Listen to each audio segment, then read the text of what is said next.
ilmu-ilmunya ya. Kita sambut Bapak Profesor Ahmad Darmawan, Sarjana Ekonomi, Magister of Science di Papua Barat Universitas Muhammadiyah Purwokerto.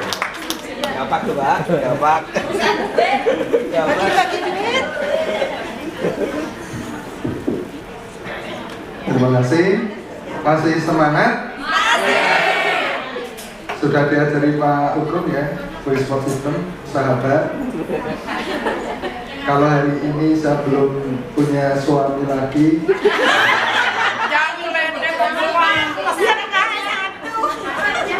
doakan supaya segera dapat suami yang soleh dan kaya raya.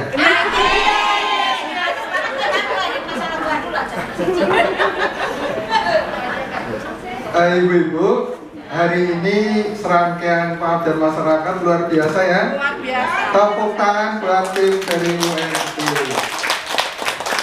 Di akhir, ya, saya ingin mengajak begini ibu-ibu. Di materi saya sebenarnya langsung ke bagian aja. Terus, tadi, ini aja. Ibu-ibu biasanya saya akan mulai dari problem ya. Saya bawa ini supaya terlihat seperti dosen gitu ya. Mirip. Mirip. Nah, mirip bukan berarti. Tapi saya bukan psikolog karena saya kadang-kadang banyak tidak percaya dengan psikolog gitu. Sabar Pak, sabar. Sabar ya Pak ya. Karena pasien, Bu. Gini, ibu-ibu kan tadi sudah berkomitmen bahwa kita itu sebenarnya ingin merdeka dalam bidang ekonomi. Ada yang sudah bekerja 8 tahun, 10 tahun, rekor Bu Marot 20 tahun ya Bu Marotnya. Saya 23 tahun. Ya, 16 tahun gitu ya. Nah kadang-kadang apa yang kita upayakan itu perencanaan finansialnya belum pas gitu ya. Satu, problem kita itu kadang kita mau mulai usaha itu dari mana gitu ya. Sudah sering ditipu gitu ya. Sehingga saya harus percaya dengan siapa ya. Ini problemnya ya. Tahu Bu, kadang orang yang dicintai pun kadang-kadang ketika dititipi uang tidak amanah juga gitu ya. Betul ya Bu ya?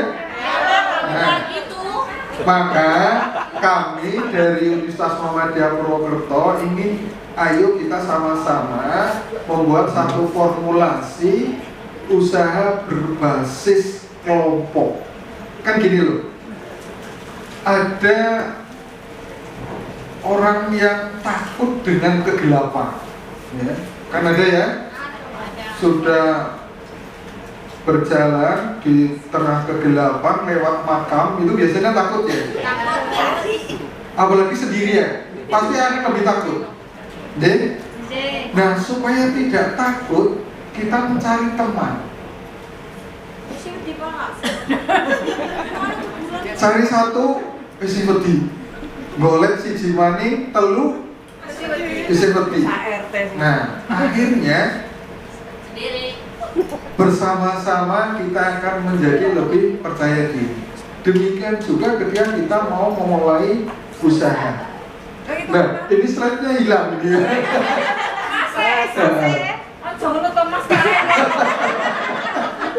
Slide-nya hilang. Nah kami ingin memberikan satu tawaran ya, ibu-ibu di sini support system tadi yang bagian cari uang, yang di rumah itu yang akan menjalankan usahanya.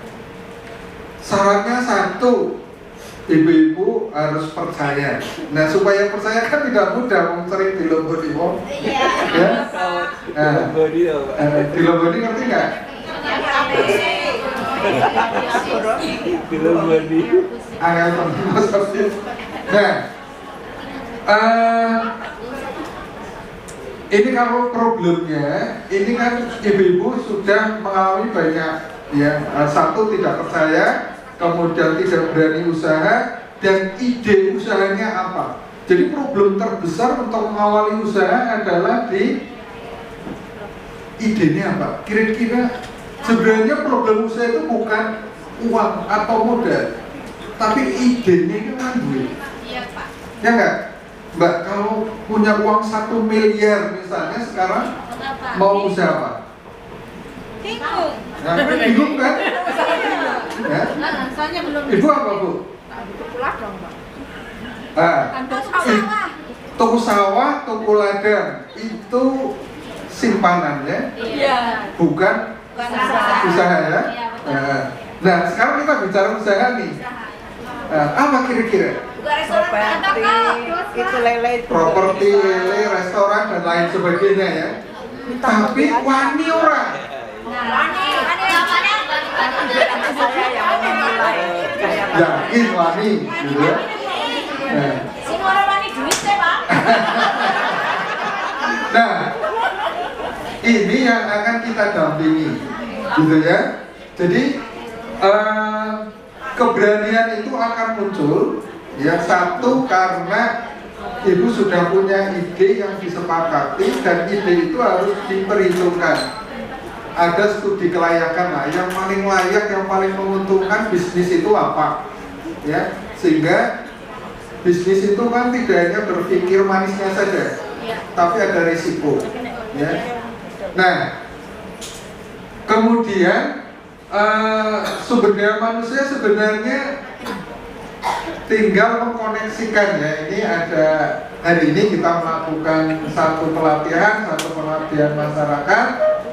Nah, kalau bicara wirausaha ya, itu kan sebenarnya mengkoneksikan antara potensi yang ada pada diri seseorang dengan potensi yang ada di sekitarnya.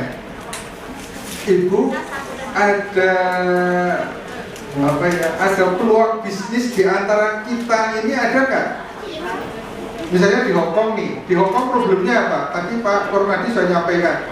bisa. Cari makanan yang halal itu agak sulit ya. Nah, ada peluang bisnis ya di situ? Ada. Cuman ya visanya ini kan kita nggak boleh. Iya. Termasuk itu ilegal. Iya.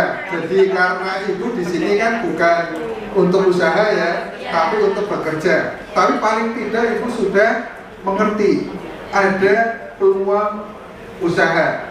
Nah, sebenarnya potensi diri sudah ada, potensi di sekelilingnya sudah ada, kemudian tinggal bagaimana membuat satu program. Kalau di sini programnya belum bisa, nanti kita bicara program wirausaha bagi keluarga yang di rumah. Saya sudah menyediakan kuesioner, harapannya itu saya bisa misalnya di Cilacap itu ada berapa orang sih sebenarnya, kemudian nanti kita bentuk satu kelompok gitu ya.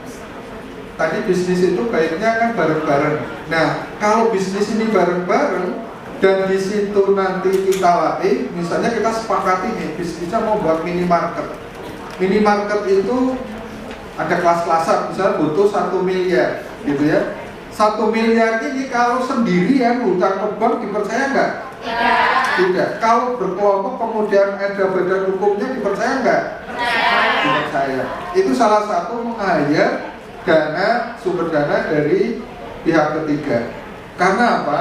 Ada program dari pemerintah itu KUR, kredit usaha rakyat, itu bisa pinjam sampai 500 juta.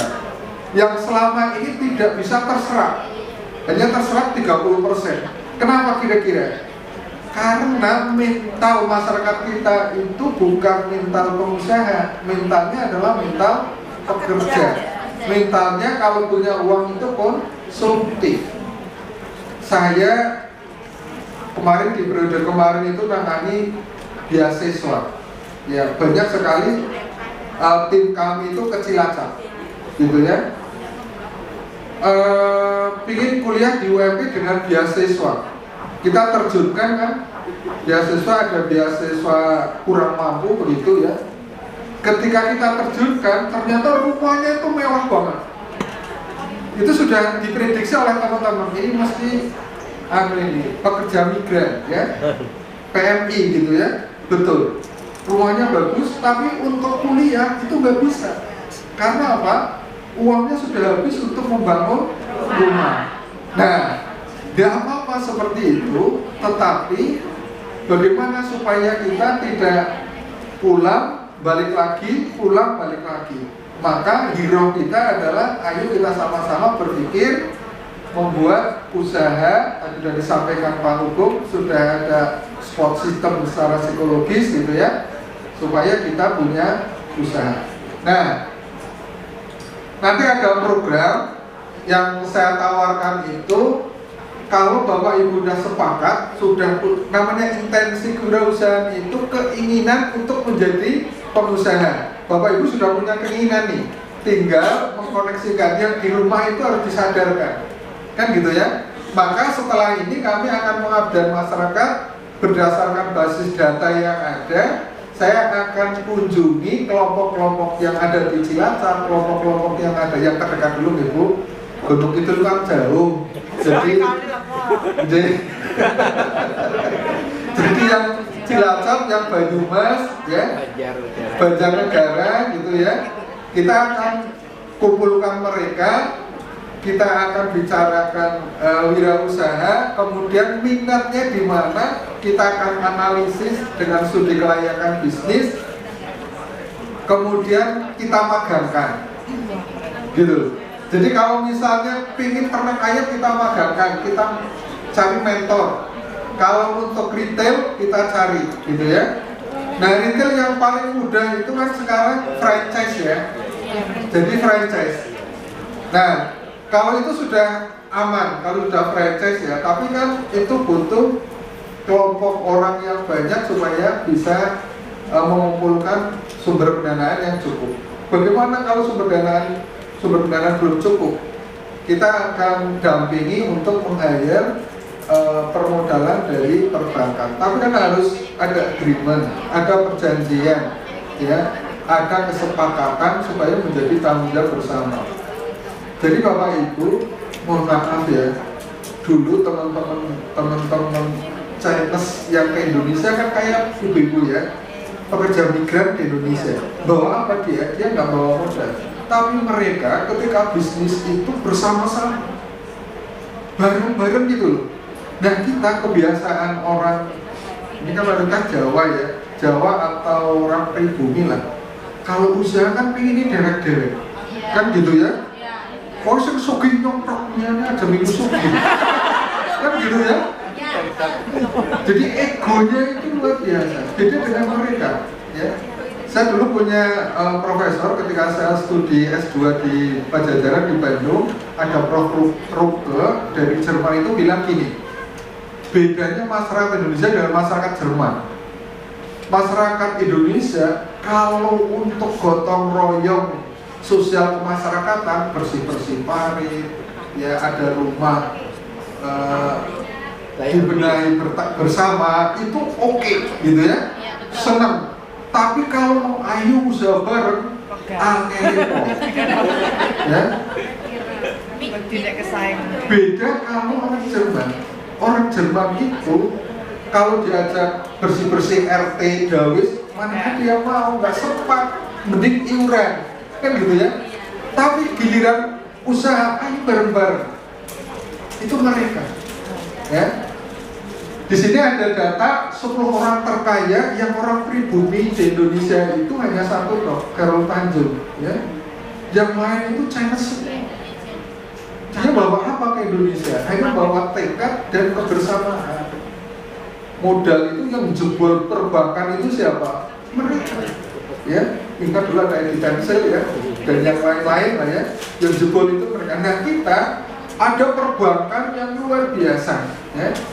Namanya Bank BRI. Bank BRI itu Bank Rakyat Indonesia ya. Tapi rakyat Indonesia dikasih kurni. Ada program kredit usaha rakyat. Gak ada yang bisa, yang mau ngambil karena bingung saya buat apa, gitu ya. Padahal biayanya murah, hanya 6%, bahkan kemarin 4% dalam 1 tahun. Nah kalau untuk usaha kan untungnya gede, ringan lah. Bahasa keuangan itu biaya modalnya itu murah gitu loh. Tapi kita nggak ada yang ambil. Karena mau ngambilnya itu bingung mau apa nih duit ya. Nah rata-rata orang kita kalau ngambil itu ya butuh motor, butuh TV kan gitu ya. Yang akhirnya tidak menambah penghasilan, malah menggerus penghasilan. Nah, maka di sini sebenarnya ada potensi banyak kalau kita bersama-sama, sumber daya resources banyak, modal ada gitu ya. Keahlian nanti bisa bareng-bareng, tinggal programnya. Nah ini saya dan teman-teman membuat satu kurikulum pelatihan nanti yang berkelanjutan. Ini harapannya. Kemudian ini entrepreneur buruh migran Indonesia yang di Hong Kong. Jadi ibu punya spirit nih ya untuk benar-benar nanti ditagih gitu loh.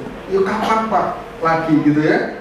Nah kemudian memang ini harus didukung oleh satu ini ya masyarakat keluarga lah gitu ya, keluarga, kemudian teman-teman yang di sini supaya bareng-bareng tadi usaha bersama gitu ya. Kemudian ini terintegrasi ya. Kemudian didukung oleh pemerintah setempat. Kalau misalnya nanti ibu-ibu yang di Cilacap itu mau sepakat nih, kan itu harus disepakati bersama. Sepakat kita mau usaha X, kita mau buat minimarket nih gitu ya misalnya. Nah butuh dukungan dari legalitas dari pemerintah, dukungan dari katalisator yang kita lah, ada perguruan tinggi, LSM dan lain sebagainya. Nah ini terus ya dikembangkan secara berkesinambungan. Nah harapannya nanti ibu-ibu di sini tadi udah ditanya oleh Pak Hukum, pingin pulang nggak? Pingin kan gitu ya, pingin punya usaha nggak? Pingin, tapi biasanya untuk memulai itu kan agak sulit. Mau mulai dari mana? Nah ini yang agak sulit. Maka kita akan siap mendampingi untuk memulai usaha. Nah nanti berbasis kelompok dan berbasis kedaerahan. Mungkin yang di Surabaya nanti di ini yang Jawa Timuran paling banyak ya. Yang Jawa Timur nanti Jawa Timur. Nah nanti kita bisa kerjasama lebih lanjut. Memang ini masih abstrak ya, masih abstrak lah. Ini masih mimpi dulu begitu ya.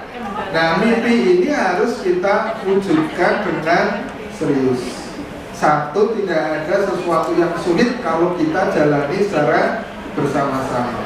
Tapi memang dalam bisnis ini harus hitam di atas putih ya. Ketika kita kerjasama harus ada agreement supaya tidak ada pengkhianatan. Biasanya begini, ketika usaha itu masih perjuangan, itu masih solid gitu ya. Begitu sudah ada hasilnya, saling sikut dan saling tendang. Nah makanya dari awal harus ada agreement, ya harus ada kerjasama yang dituangkan notaris. Harus notaris itu kerjasamanya, maka harus legal. Jadi dibingkai dengan kelegalan. Jadi kalau ada apa-apa, ya ini usaha bersama loh, gitu ya. Dan ini tidak, kalau pengalamannya, apalagi kita lah, kita punya rahasia sama lah ya. Kalau orang-orang kita itu kan, ini berdasarkan data. Ini ada data mas, coba mas di ya gini lah. Kata McClellan itu satu negara akan maju, akan makmur itu kalau ya jumlah wirausahanya minimal 4%, minimal 4% dari total populasi penduduk. Nah kita masih belum, sehingga memang siapa yang menguasai ya, perekonomian di Indonesia siapa? Cina. Hanya 1% jumlah orang yang menguasai seluruh perekonomian Indonesia. Nah ini kenapa? Dari siapa mereka yang punya usaha. Jadi nanti misalnya ini ada peternakan kelompok migran Hong Kong di Lamongan, ya, di Cilacap, gitu ya. Ada kelompok budidaya ikan lele ya. Jadi ikan lele itu saya pernah ditantang oleh salah satu pondok pesantren pada saya butuh dalam satu hari itu sekian ton gitu ya. Nah itu kita nggak punya gitu loh ya. Nah coba kalau semua punya kemampuan itu ya, bahkan lele itu bisa dibuat abon dan lain sebagainya. Nah saya kira ini gambaran masih abstrak ya, masih abstrak. Tapi nanti kita coba untuk nih pengangguran kita itu 7,99 juta di tahun 2023 ya, atau 9 kemarin itu sempat 9,01 sekarang turun menjadi 7,9. Jadi memang pengangguran kita itu tinggi ya, dan ada datanya sebenarnya di sini tapi tidak akan saya sampaikan. Saya hanya ingin menantang kepada pekerja migran Hong Kong untuk siap enggak ibu-ibu untuk usaha bersama berbasis kelompok. Jadi nanti misalnya Cilacap dulu yang paling dekat, kita siap Cilacap. Nanti saya titip kira-kira berapa jumlah pekerja migran di Cilacap gitu ya. Nah kita bisa nanti lanjutkan dengan Zoom meeting gitu ya, untuk melanjutkan lebih detail. Ini masih abstrak saya sampaikan ya, nanti lebih detailnya kita berbasis kelompok. Misalnya Cilacap ada 100 orang nggak yang di Hong Kong? Lebih ya? Nah, lebih. Nah nanti modelnya gini Bapak Ibu, kalau kelompok itu nanti berbasis saham, kan gitu ya? Berbasis saham. Jadi nanti bisa saja menjadi perseroan terbatas PT misalnya, atau koperasi misalnya, atau apalah namanya tapi berbasis kelompok gitu ya. Nah nanti ada direktur di situ, orang profesional yang akan menjalankan usaha. Nah tentunya di situ kita menggaji orang gitu ya, kita menggaji orang. Nah dalam berbisnis sumber permodalan kan ada dua, external finance dan internal finance. External finance itu kita bisa meng-hire tadi misalnya kun atau saham ibu, itu sebenarnya masuk external finance. Nah internal finance itu setelah usaha berkembang punya labanya itu tidak dibagi semua tapi ada yang ditahan untuk nambah modal. Itu namanya internal finance atau ekuitas gitu ya. Nah ini memang kalau jumlahnya semakin banyak, misalnya membuat satu minimarket ya, kalau kita belum bisa mengelola sendiri, kita bisa franchise ya. Di Indonesia yang paling menguntungkan itu masih Alfamart ya. Alfamart itu satu toko Alfamart itu kira-kira sekitar 1 miliar gitu ya, gede memang. Tapi marginnya UMP punya ya, kerjasama dengan Alfamart itu marginnya di UMP itu rata-rata 70 sampai 100 juta profitnya gitu ya. Nah nanti harapannya gini, kalau itu dengan Alfamart, tapi kita bisa membentuk dari dan untuk kita juga gitu ya. Ada tetangga yang membuat ya, ternyata dia bisa lebih menguntungkan, tapi memang agak ribet sih ya, agak ribet itu ya, waktunya agak lama. Nah itu salah satu contoh. Banyak bisnis-bisnis yang menguntungkan, saya kira nanti kita dasari dengan studi kelayakan bisnis. Jadi kan kita harus bicara profit ya, juga harus bicara risiko. Karena apapun pasti ada risikonya. Jadi salah satu ciri watak kewirausahaan adalah berani mengambil risiko. Orang kita kadang peluang 75% itu tidak bisa berani ambil. Orang Cina peluang 25% itu berani ngambil. Jadi ada teman yang saya tuh nggak pernah gagal, gitu bilang ya, iya karena nggak pernah nyoba. Iya kan? Kalau nggak pernah nyoba kan nggak pernah gagal. Nah bagaimana dia cerita usaha karena nggak pernah nyoba gitu. Nah, hidup ini pasti ada resikonya. Apalagi ibu sudah kesini itu pasti pengambil risiko yang ada. Iya kan? Ibu kan mempertaruhkan semuanya kan datang ke sini kan ya. Tidak tanggung-tanggung, meninggalkan anak, meninggalkan suami kan gitu ya. Kadang-kadang suami yang ditinggalkan mandan kolah kan gitu ya. Nah, gitu. Karena memang laki-laki itu sebenarnya kalau ditinggal lama itu nggak kuat. Pengakuan diri, Pak. Iya. Jujur, saya dulu kuliah di Bandung itu istri di Purwokerto. Saya tidak pernah sampai 2 minggu, Bu. Ya. Karena di Bandung itu godaannya berat, Bu. Ya. Ayu-ayu, Iya. gelis-gelis. Gelis-gelis kan ya. Nah, saya kalau sudah Jumat itu pasti pulang. Kalau ada kuliah Sabtu, saya bilang ke dosennya, Pak geser ke Jumat ya, karena Jumat malam kita mau pulang. Jadi iman mungkin ada di dada, tapi amin yang kadang-kadang yang tidak gitu, sehingga pulang. Jadi 2 minggu itu berat sekali. Nah ini saya waktu dulu kan masih muda, kalau sekarang ya insya Allah sih sudah kuat lah ya. Sekarang sinyalnya drop. Sembarangan, Mbak. Jangan sembarangan. Jangan terlalu jujur lah. Nah, ini bukan saya ngajari ibu untuk curiga sama suami loh ya. Suami ibu orang-orang yang beriman gitu ya. Nggak seperti saya kalau seminggu udah kuat gitu ya. Insya Allah kuat gitu.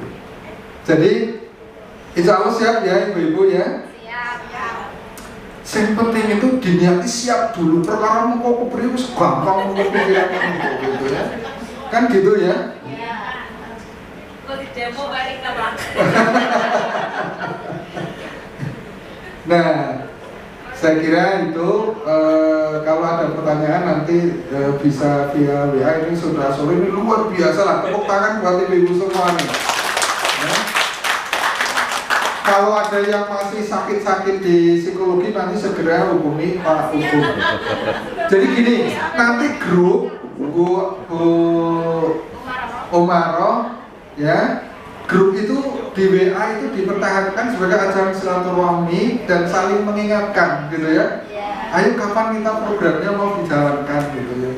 Kalau yang mungkin pengen curhat agak jauh, nanti japri ke Pak Ugum, jangan di WA grup.